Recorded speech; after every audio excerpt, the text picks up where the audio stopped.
kulanti wacan oo wanaagsan saaxiibayaal meel kastoo aad joogtaan halkan waa channelka dabagalka wararka waa 17 bisha 11 sanadka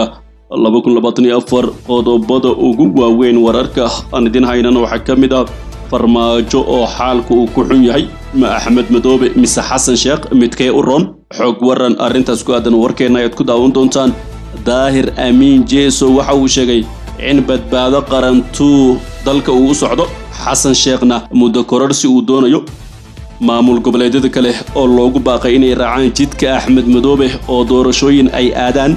diyaarad kale oo caalami ah oo dulimaad toos ku tagaysa Muqdisho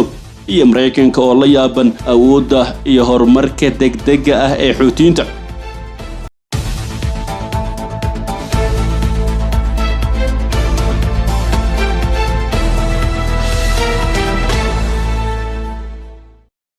intaasi saaxiibayaal waxay ahaayeen qodobada ugu doorkaroon warka channelka dabagalka wararka hadii aad ku cusubtay channelkan kusoo biro subscribe sar muuqaalkan like sar share garee oo la wadaag saaxiibada ad ku maasan tahay inaad mar walba la socoto wararka aanu halkan kusoo gudbino haatan warkii oo fidsanaa madaxweynihii hore ee Soomaaliya Maxamed Cabdullaahi Farmaajo ayay haysataa laba daran mid dooro maadaama khilaafka dawladda dhexe iyo Jubbaland uu labada dhinacba saameyn gaar ah oo kala duwan uu ku leeyahay Maxamed Cabdullaahi Farmaajo ayaa doonaya isbedel doorasho oo ka dhacay Jubbaland waxaana waqti badan uu geliyay intii xukunka uu joogay sidii Axmed Madoobe looga faramaroojin lahaa maamulka Jubbaland Farmaajo waxa uu doonayaa in reerka uu ka soo jeedo ay gacanta ku dhigaan hoggaanka Jubbaland balse dhinaca shakhsiyadiisa waxa uu doonayaa in mar kale uu noqdo madaxweynaha Soomaaliya waa laba marxaladood oo isdul saaran Xasan Sheekh oo mucaarad uu ku yahay isla markaana Farmaajo uu doonayo in xilka madaxweynaha uu kula tartamo doorashada soo socota iyo Axmed Madoobe oo dagaal qaraar uu kala dhaxayo isbedel ka dhaca Jubbalandna uu si weyn u doonayo Farmaajo way adag tahay in dhinac uu raaco Farmaajo hadda waxaad u malaysaa inuu taageeray Axmed Madoobe gaar ahaan doorashada uu doonayo inuu qabsado laakiin waxa uu cadaadis xooggan kala kulmayaa beeshiisa dadka u dhow Farmaajo ayaa aaminsan in doorashada xilka madaxweynaha ay kala weyn tahay tan reeraha hoose waana sababta Farmaajo uu u taageerayo qorshaha doorashada kaligiis uu qabsanayo Axmed Madoobe dhinaca kale xildhibaan Daahir Amiin Jeeso oo kamid ah mudanayaasha golaha shacabka baarlamaanka Soomaaliya ayaa sheegay in madaxweyne Xasan Sheekh Maxamuud uu qorsheenayo muddo kororsi 2 sano ah haddii ay sidan wax ku sii socdaanna ay aadi doonaan miranaayo iyo badbaado qarantu Jeeso waxa uu sheegay in bisha June 2025 aan lagu qaban karin doorashooyinka gobolada ee qof iyo cod oo dawladdu ay doonayso in dawlad goboleedyada ay ka qabato si hoggaanka maamuladaas loo soo doorto qodobadii ka soo baxay shirka madasha wadatashiga qaranka ayaa muddo kordhin 1 sano ah loogu sameeyay dawlad goboleedyada Koonfur Galbeed Galmudug iyo Hirshabelle inkastoo bilowga shirkan ay ku jirtay Jubbaland balse goor dambe ay isaga baxday ayna ku dhawaaqeen in doorasho iskooda ay qabsanayaan Daahir Amiin Jeeso ayaa kaga digay madaxweyne Xasan Sheekh Maxamuud in dalku uu horseedo colaad hor leh si arrimahaas looga fogaadana weli la haysto in laga fakaro doorasho aan ahayn mid qof iyo cod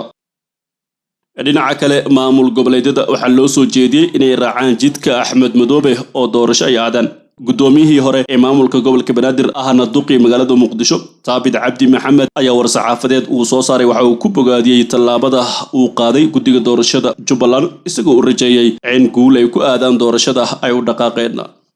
waxa uu fariin u diray maamulada kale oo ugu baaqay inay aadaan doorashooyin maadaama uu ka dhamaaday muddo xilaadka waxa kaloo baaq u diray madaxda dawladda dhexe oo uu ka dalbaday inay ku soo laabtaan xayndaabka sharciga si looga fogaado qalalaasyo siyaasadeed oo hor leh hadalkan waxa uu ku soo aadaya iyadoo doorashada madaxweynaha Jubbaland loo asteeyay 25 bisha November sida ku cad jadwalkii xalay ka soo baxay guddiga doorashada Jubbaland dhinaca kale diyaarad kale oo caalami ah ayaa duulimaad toosa waxay ka bilaabaysaa Muqdisho waxaa sii kordhaya shirkadaha diyaaradaha caalamiga ee duulimaadka tooska ku tagaya magaalada Muqdisho caasimadda Soomaaliya kuwaasi oo si weyn ay kaga faa'iideen bulshada Soomaaliyeed diyaarad ay leedahay dawladda Cumaan oo la yiraahdo Salaam Air ayaa 16 bisha Janaayo ee sanadka 2025 waxay bilaabaysaa duulimaad toos ah oo isku xira caasimadaha Soomaaliya ee Muqdisho iyo caasimadda dalka Cumaan ee Muscat duulimaadkan ay shirkadda Salaam Air ku tagayso Muqdisho ayaa ka dhigan duulimaadkii u horeeyay ee toos oo isku xiraya dalalka Soomaaliya iyo Cumaan sidii ku dhawaaqday hay'adda duulista rayidka ee dawladda Cumaan duulimaadkan oo ah toddobaadle isku xiraya labada dal ayaa fursad u noqonaya ganacsatada iyo bulshada Soomaaliyeed ee ku nool Cumaan halka duulimaadka oo diyaaradda loo adeegsanaya ay tahay mid qiimo jaban ku bixisa tigidhada ay sare u qaadayso xiriirka dhaqan-dhaqaale ee labada wadan. weli saaxiibayaal waxaad nagala socotaan janalka dabagalka wararka markana Mareykanka ayaa la yaaban awoodda iyo horumarka degdega ah ee Xuutiyiinta. wasaaradda difaaca Mareykanka ee Pentagon-ka ayaa walaac ka muujisay awoodda ciidan ee sii kordhaysa ee ururka Xuutiyiinta Yemen. Xuutiyiinta ayaa ka arrimaya inta badan dalka Yemen waana xulafo muhiim ah oo Iiraan iyo Xamaas ay leeyihiin. kaaliyaha wasiirka difaaca Mareykanka Bill Pelente ayaa sheegay inuu aad kaga naxay kororka awoodda Xuutiyiinta isla markaana ay awoodoodu walaac gelisay Washington. Bill sidoo kale waxa uu Pentagon-ka u qaabilsan yahay helitaanka iyo joogteynta hubka waxaanu sheegay in kororka degdega ee awoodda Xuutiyiintu ay tahay wax cabsi leh. Bill ayaa shabakadda wararka Mareykanka ee Axios u sheegay inay la yaabayeen gantaalada casriga ee Xuutiyiinta Yemen iyo diyaaradaha aan duuliyaha lahayn ee weerarada ay uga adeegsanayaan badda cas iyo gacanka cadmeed iyagoo markaas weeraraya maraakiibta ay la xiriirinayaan in laga leeyahay Israa'iil iyo kuwa kale ee ku sii jeeda dekedaheeda. Mareykanka ayaa Iiraan ku eedeeyay inay taageero siiso ururka Xuutiyiinta isla markaana uu ururka adeegsado awoodooda ciidan si ay u riixaan ujeedooyin siyaasadeed.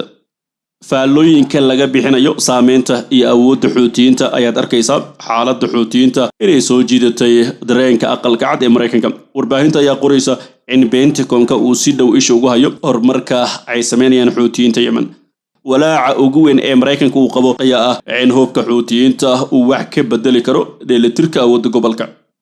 dhowaan ayay ahayd markii xoogga Xuutiyiintu ay soo bandhigeen gentaal hypersonic ah oo loogu magac daray Falastiintu. gentaalkan oo ah nooca guuxooda ka dheereeya ayay Xuutiyiintu dhowr jeer ku weerareen gudaha Israa'iil. walaaca Washington ay ka muujisay xuduudda military ee Xuutiyiinta ayaa ku soo aadaysa maalmo un kadib markii Xuutiyiintu ay talaadadii sheegeen in 3 ka mid maraakiibta dagaalka Mareykanka ay ku weerareen badda Carabta iyo badda Cas isla markaana ay si sax ah u garaaceen. Xuutiyiinta Yemen ayaa bartamihii bishii Janaayo waxay ku dhawaaqeen bartilmaameed sharci oo ka dhana maraakiibta laga leeyahay Mareykanka iyo Ingiriiska kadib markii diyaaradahooda dagaalka ay 12kii bishaasi bilaabeen in duqeymo ay ka geystaan dhulka Xuutiyiintu ay maamulaan. qorshaha Washington iyo London ayaa ahaa inay ka hortagaan weerarada ay xoogga Xuutiyiintu ku hayaan maraakiibta laga leeyahay Israa'iil iyo maraakiibta ganacsiga caalamiga ee la macaamila dekedaheeda iyadoo aan loo eegin dalka laga leeyahay. labadan dal oo ka mid ah xulafada reer galbeedka ee ugu muhiimsan Israa'iil ayaa ku guuldareystay inay xakameeyaan weerarada Xuutiyiinta waxaana natiijadu noqotay sidii laga cabsanayay ee ahayd inay kaga sii daraan xaaladda gobolka iyo inaysan maraakiibtu si caadi u adeegsan marin biyoodyada badda Cas iyo gacanka cadmeed. cid kasta waxay arki kartay in xasiloonida gobolka iyo tan dhaqaalaha caalamka ay ku jirto in Israa'iil lagu cadaadiyo inay joojiso weerarada ay ku hayso marinka Gaza maadaama Xuutiyiintu ay yiraahdeen sax ma ahan in la daawado caruurta iyo dumarka Falastiin oo Israa'iil xasuuqayso. marinka istiraatiijiga ah ee Bab al-Mandab oo isku xira badda Cas iyo gacanka cadmeed ayaa waxaa colaadan ka hor sanadkii ka gudbayay 12% ganacsiga badaha caalamka.